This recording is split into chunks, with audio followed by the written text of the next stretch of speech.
today, I've got some things to talk about and share with you guys that are things that I've learned over the years about really production. And a lot of people, their mindset is that they get paid or they work by the hour or for time, or things like, okay, I'm going to go put in 10 hours of work and I'm going to get paid for 10 hours, or I'm going to go work a 40-hour week, or maybe if you're an overachiever, you're working a 60 or 70 or 80-hour week, and I'm going to get paid for that time.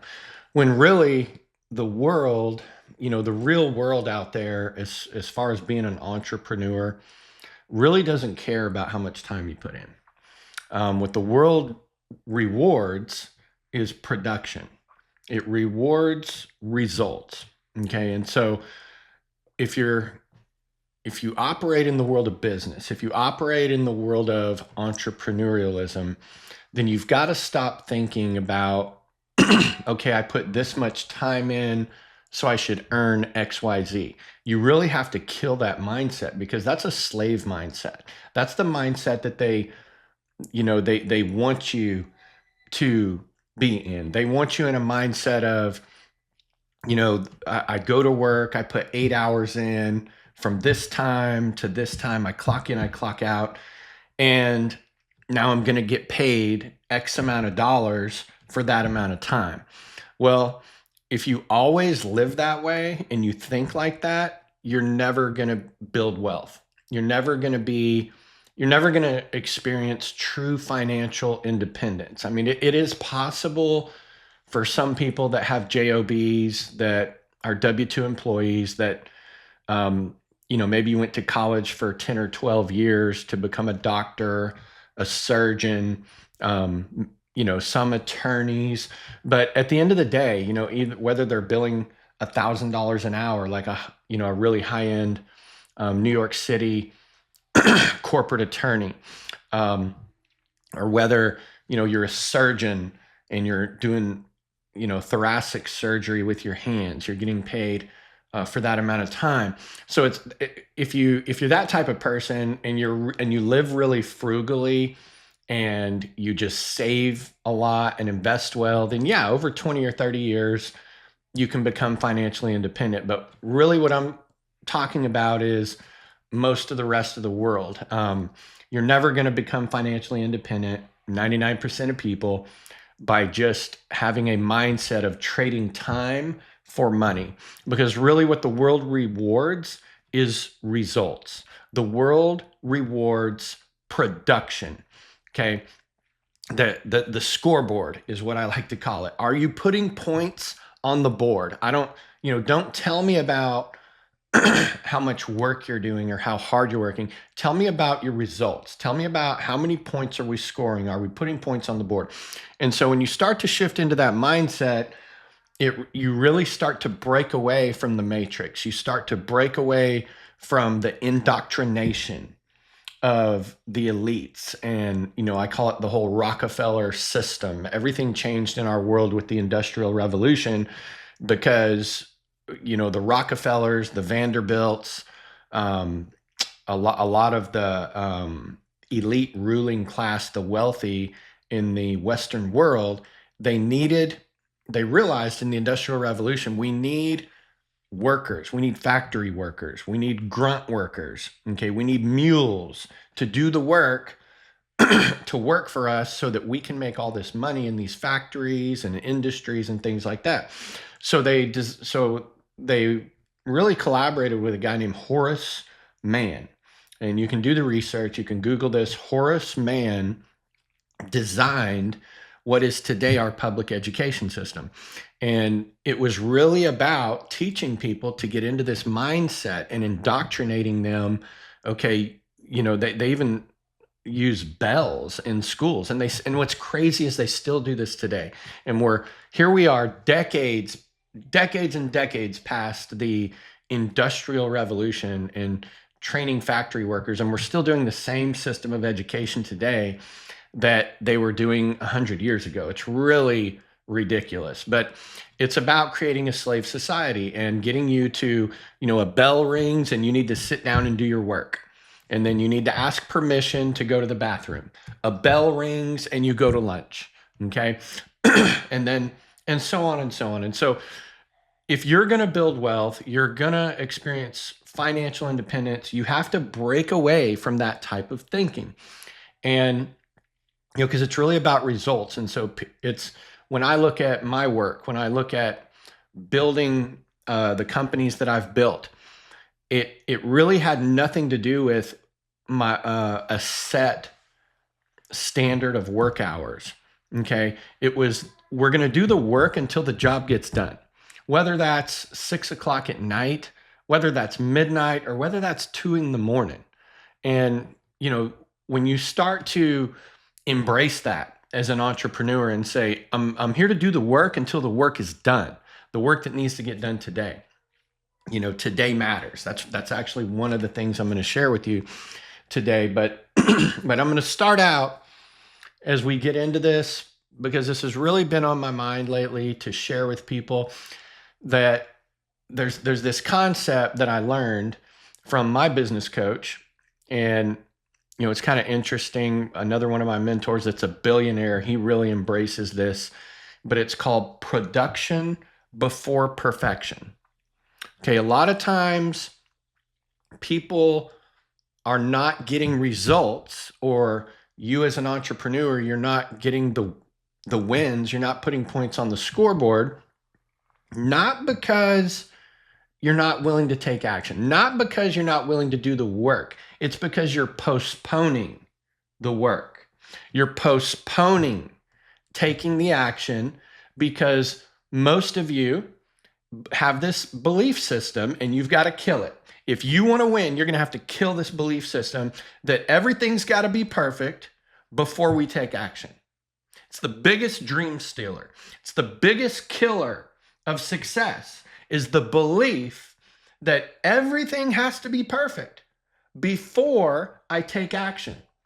I was just on the phone with someone that is a new person that joined one of my businesses where we teach them how to be an entrepreneur and build an online business. And they just I see all this potential in this person. I just see this potential where I'm like, holy cow, this person has what it takes. And it's crazy because 9 times out of 10, it's not the people that have what it takes that end up winning the biggest. It's the people that don't, but they do it so long and they stick with it and they take action and they develop the skill sets. It's like they weren't even born with the gift. Okay. And I see all these people that have the gift, they have the talent. I call it the goods to be ultra successful. Okay. They're way smarter than me. They're way more talented. They're way more gifted. They have more charisma. Maybe they can speak better. They look better. God's blessed them with just physical beauty. And they have all this going for them. And I'm like, you could be winning so freaking big, but you suffer from this disease called everything's got to be perfect before I take action. And so what I found and what my mentor taught me is production before perfection. And one of my all-time favorite books for just success in general, I call it my financial success Bible, is by Napoleon Hill, called Think and Grow Rich. And what he talks about in that book, and if you don't know about the book, it's probably the best success book of all time. Minus Next Level Mindset. No, just kidding. But that's my book. Go get it. Go check it out. It's all about mindset. But Think and Grow Rich is probably the #1 best-selling success book of all time, because Napoleon Hill was commissioned to interview the most successful people in the world. And so he went out and interviewed all these people, and they told him their principles of success, and he put it all down in a book. And so why would you not study that? But It's funny, I've asked people, do you have the book? And they're like, yeah, I've got Think and Grow Rich. I've got it on my shelf. Well, have you read it? Yeah, I read it one time. It's not one of those books you read one time. It's something you get out and study like a textbook, like a game plan or a roadmap. But, I'm going to kind of park that right there and explain to you that one of the quotes in the book says, don't wait. It says, don't wait for everything to be perfect because it never will. It says, take action where you stand. And as you go on the journey, better tools, better contacts will come to you along the way if you'll take action. But see, a lot of people will never take action because they're waiting for everything to be right. They're getting ready to get ready. I invested in a business, and it's probably been almost 2 years ago. And it was it really still is an incredible idea. I'm talking like Uber big, like Facebook big. And a lot of people invested millions and millions of dollars. I invested a significant sum of money in this company because these people had this idea that is just phenomenal. And I even introduced some of my contacts through my sports bars. I have a relationship with Drew Brees, the former, Super Bowl champion quarterback of the New Orleans Saints. And that relationship led to Patrick Mahomes, who is probably, what a lot of people say will become the greatest American football player of all time. He right now is probably hands down the greatest American football player playing the game of football right now. And so that relationship led to Patrick Mahomes. So that's the type of people that not only invested, but were brand ambassadors for this.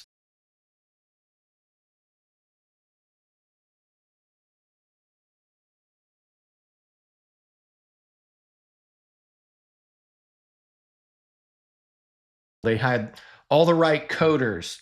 They had to deal with fintech, financial technology, and some because there was going to be some exchanges of cryptocurrency to launch this global brand that is about sports and athletes and all this stuff. And I don't want to get into all the details of exactly what it is, but the reality is everybody that saw it said this is going to be huge. Well, the founder, the principal owner of the company had all the right team, all the right people. And I assume if you go there today to their corporate offices in South Africa, in Cape Town, South Africa, you would probably see amazing graphic design people, coders, website, app developers, financial tech, banking people. But there's one fundamental problem with the whole thing. And why is this company not already a global brand? Should already be now a billion or multi-billion dollar company. But production before perfection. The founder and the owner, the number one decision maker, the guy that calls all the shots, in his mind, everything has to be perfect before he launched this company and the technology. Yet you've got some of the biggest brand ambassadors. The technology works, the systems, everything is in place, but he just can't get over himself that we need to just launch. And then the right things will come to us and we will turn the dials. I like to call it turning the dials. You take action on something, okay? And just like you get in your car and you put your foot on the gas, but then we don't just leave our foot on the gas at the same amount, or definitely not all the way to the floorboard. What are we doing? We're making adjustments where when you're moving in traffic, you're slowing down, you're speeding up, you're changing lanes, you're turning the dials, okay, to get to where you want. And so production before perfection, if you can start to understand this and apply it in your life, that it doesn't matter that everything is not right. It doesn't matter that everything is not perfect because it never will be. I have to take action. And some of you listening to this, you know this is your problem. And if you don't kill it, if you don't have a day of reckoning where you say, I'm done waiting, I'm done trying to get everything perfect before I take action. And sometimes that could be out of fear. It could be for a lot of different reasons. You know, most of the time, I'll tell you this, most of the time it's pride that's holding people back because they want everything to be perfect because they don't want to make mistakes, or they don't want to, what I see in my business when I'm teaching someone how to get going, they don't want to not have all the answers. If someone questions them, well, what about this? What about that? They get fear of saying, well, I don't have all the answers, so I got to learn everything before I launch this. No, you don't. Do you know that people respect you more when you say, you know what? I don't know about that. I don't have all the answers. People respect you more, but our egos think that no, we have to have all the answers. We have to know everything, and we have to have every T crossed, every I dotted before we take action. And it's killing people's dreams. It could be stealing your fortune right now because you're waiting for everything to be perfect.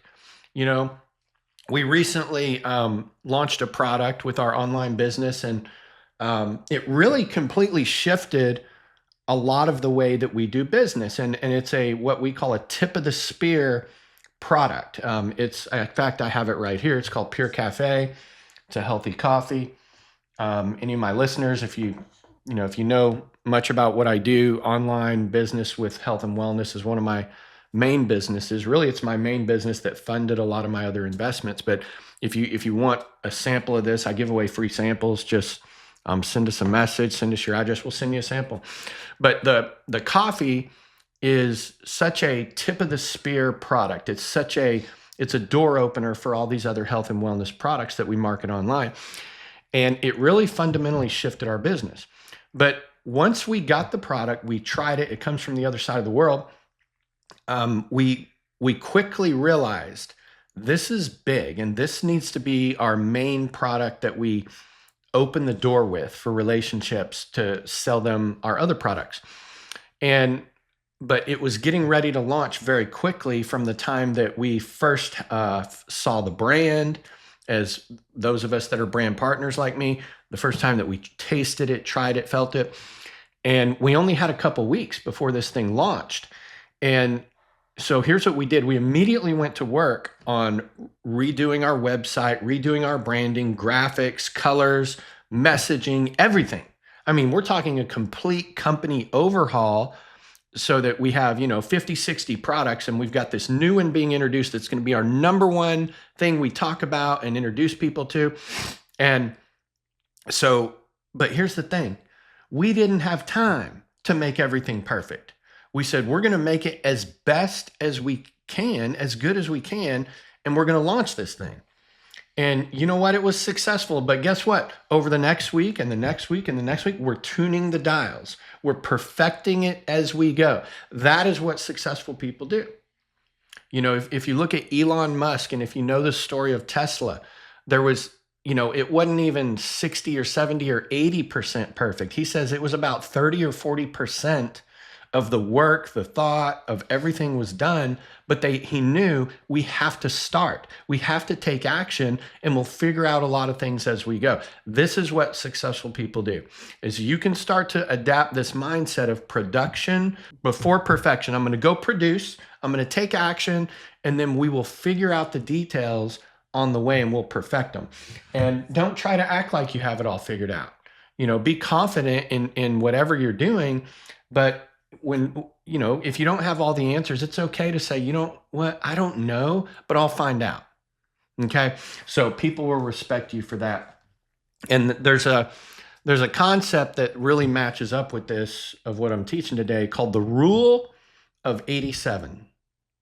The rule of 87 says that, most things are ready to go at 87%.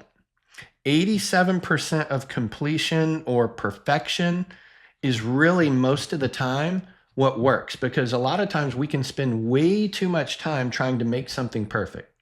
It makes me think of Jayton, who's my ghost operator. Okay, so a lot of everything you see in social media, graphic design, website, he's kind of behind the scenes guy on everything. And when you're trying to pump out a lot of content, he could get really because he produces some of the best work that people have ever seen, and very creative. But the reality is, he could probably spend 2 or 3 weeks just on one Instagram reel, making it the best, dopest, most amazing Instagram reel out there. That's just like, this is the best work I've done. And you could probably even say, I need to spend a couple more weeks. I got to make this one reel. It's an Instagram reel. Okay. So what do you think is going to be more productive? What do you think is going to get more results? Going and producing 3 or 4 or 5 that are 87% good, or 10 or 20 or 30 that are 87% good, or one that's just over the top, the best reel you've ever seen? No, most of the time it's 87% is good to go, and launch it. And then, you start to scale and you start to do numbers, and that's what's going to take you to where you want to be. So that's just one example. But you could apply this to anything. 87%. I heard Peter Thomas, the billionaire, he was talking about this rule of 87. He's a mentor of mine, and he was saying that, he has this classic car, and his wife came out, and he had, this guy's a billionaire. He's got people that washes his cars, but he has a couple classic cars that he actually enjoys going out there and washing them and waxing them. And because he used to really take care of his cars when he was young himself, before he made a lot of money, and took a lot of pride in it. So he still goes and enjoys that. It's therapeutic. And his wife came out, and he has this old Thunderbird, and from, I think, the 60s, 70s, and he was, waxing it, wiping it down. And she was like, oh my gosh, Peter, like, can you spend any more time on that? That thing is perfect. Like, there can't be a speck of dust on that thing. And he said, you're right. And then he put his finger under the wheel well, and he kind of swiped his finger, and he showed her, and there was all this grease and dirt on his finger. And she was like, are you going to clean that too? And he was like, no. He goes, I'm just showing you that it looks like, and it's actually good to go, because he was taking it to a car show. And he said, but it's really 87%. 87% is good to launch something, to take action. You don't have to always have everything perfect. In fact, it's a disease that will hold you back and steal your dreams. So I want to give you some actually practical advice for implementing this concept in your life. And one of those is the idea, my business coach, Tony Jerry, wrote a whole book on this, and it's called Today Matters. And, a lot of people, they're either living in the past or they're living in the future, when all that we have is today. And people are living off their past wins and things they've done, or they're getting ready to do something in the future, and they don't understand the power of today. You see, today matters, and the power of today is all we have. All we have is, what can we do today? It is where your most creative energy flows. It's, what can I accomplish today? Even though sometimes we're going to have projects, we're going to have things that are going to take a month to complete. Okay, with our work, with our business, with life, whatever, we're going to have things that we work on that sometimes are going to take 6 months. Okay, there's a project right now. I know it's a 90-day window that we have some goals we're trying to accomplish with some things, but all I really have, and all I have control over, is today.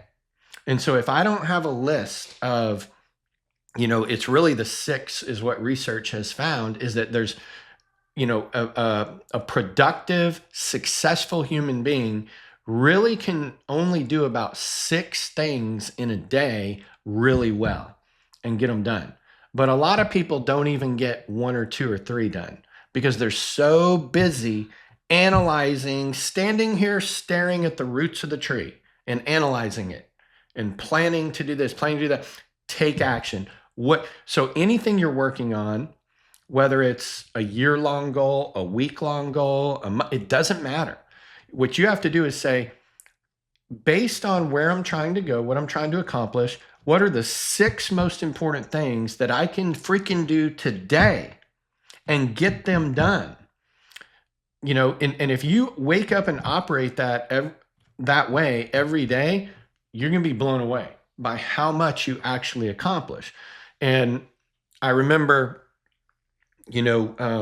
recently when we were getting ready to put on an event, I had a to-do list that had probably 60 or 70 things on the to-do list to get ready for this event, literally. And, you can only do about 6 things a day, approximately, give or take, but research has shown about 6. And I remember looking at it and I was like, okay, all this will be done in about 10 or 11 days if I will knock out 6 of these things every day. So I would prioritize and what can I do today? But so you got to break things down like that. You got to say, what am I trying to accomplish?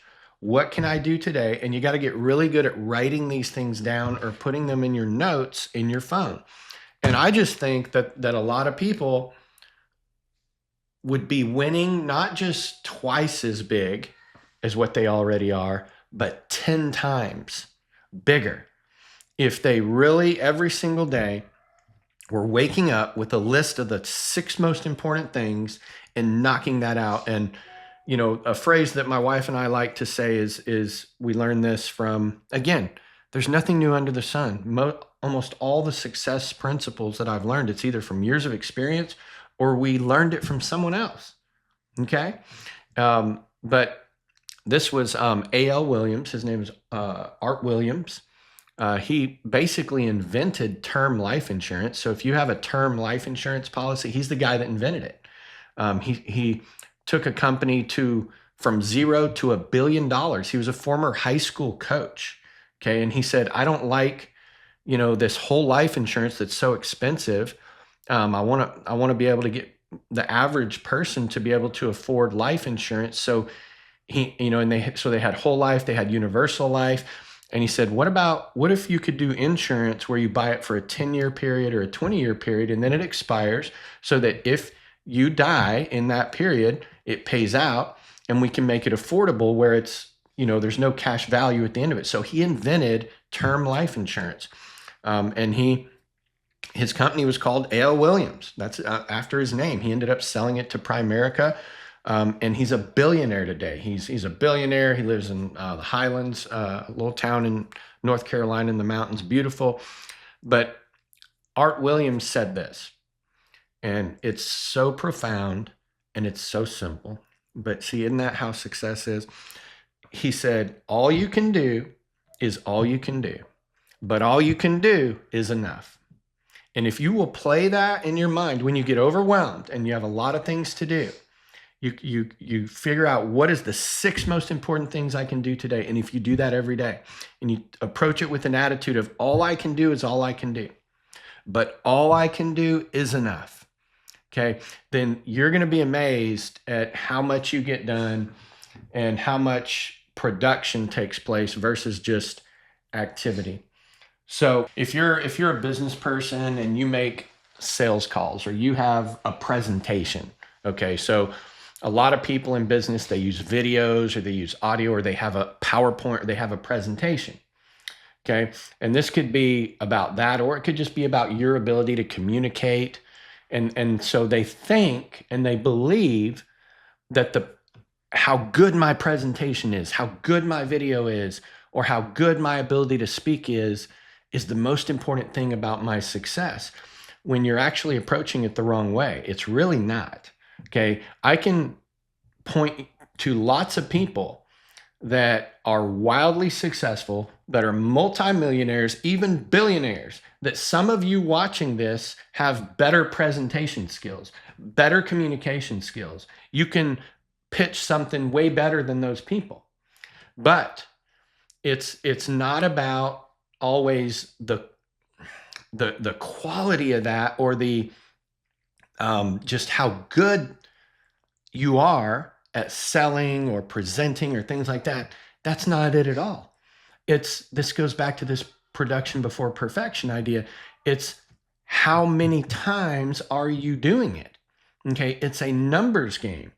And I'll tell you this story, and I'm going to end today's podcast with this. When my wife and I were a lot younger than we are today, and we were living in Phoenix, Arizona, and I was selling wireless phones. And we actually were able to get a contract with Sprint. Okay, they don't even exist today. I think they were acquired by T-Mobile. But we were able to get a contract with Sprint. It used to be called Sprint PCS. And we were able to go out and sell business to business. And I was doing this in the beginning with my older brother, who had been in that industry for longer than I had. And he was living in Texas. I was living in Arizona. And I had actually used to work for MCI WorldCom out of college, and that company went away. They literally just shut down and laid off tens of thousands of people on a conference call on a Monday morning. And I was like, okay, what am I going to do now? And I had my side gig I was building, but that was my main source of income. And I remember calling my brother, and he was like, well, you've been working for MCI WorldCom, and they had hired people that understood direct sales to go out and build teams to sell long distance. This is back when long distance charged you, by the minute. And MCI WorldCom was one of the first people to sell something called the neighborhood, and it was unlimited long distance. No one had ever heard of that. And so we would sell people unlimited long distance. Well, at this time, the reason they laid off so many people was the national do not call list came into existence. So they could no longer, all these people were registering for the do not call. So the call centers couldn't call these numbers. So they wanted people to go out and market to residential neighborhoods. And I had a job with them. I was leading a team, and people would show up at your front door. Usually in the afternoons, the early evenings was the work time frame of our teams, with a collar, MCI WorldCom, and clipboard, and a little door hanger. And I'm about to explain to you why numbers is more important than the quality of your presentation. So and I feel like God really took me through this to teach me this, to prepare me for bigger things in life down the road. So MCI gets shut down. I call my brother, and I'm like, do you think that we could do with cell phones in your contract to sell cell phones for Sprint like we're doing with MCI? I said, because you have a contract to sell to businesses, but what about just to residential consumers? Now, keep in mind, this is when cell phones, not everybody had a cell phone. So what we did is I printed up some flyers, okay? And he had just got a contract to do the same thing that MCI was doing, which was to sell unlimited cell phone plans. You see, all you young people back in the day, we used to get charged per minute, and we would get these huge cell phone bills. And so you would pre-purchase like 500 or 1,000 minutes a month or more. It was very expensive. Well, we got a contract with Sprint to sell unlimited minutes with a cell phone. No one had ever heard of that. And so we're selling it to businesses first. I said, well, what about selling to residential? And he said, sure, we can do that. So I had him print me up some flyers, and I went out and I started knocking on doors. Okay. And I would say, hey, I'm Jared, I'm with Sprint. And, we have a contract to sell unlimited wireless minutes. And some people, well, I already have a cell phone, or, well, I'm doing this, I'm happy with it. And then if I knocked on enough doors, I would find someone that says, man, that sounds awesome. And I would make a sell. So, and here's what I learned. Okay. I'm about to prove to you that numbers is more important than the quality of your presentation. So what I found out was that in an 8 or 10 hour day of working, and this was in the Phoenix heat of knocking on doors and making sales, that I could sell in about 8 to 10 hours, I could make about 2 sales. Okay. And the people that weren't home when I knocked on the door, I would leave a door hanger. Okay. And it had the information, and they could call me back.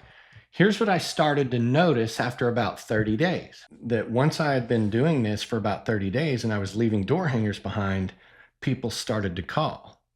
And I saw that, because see, if you'll always remember this, if you do something long enough, a ratio will appear. If you go through enough numbers, a ratio will appear. You see, it took me 8 to 10 hours to knock probably 100, 150 doors. And talk to people, because you're having conversations, you're ringing the doorbell, you're waiting for people, and I would get 2 sales.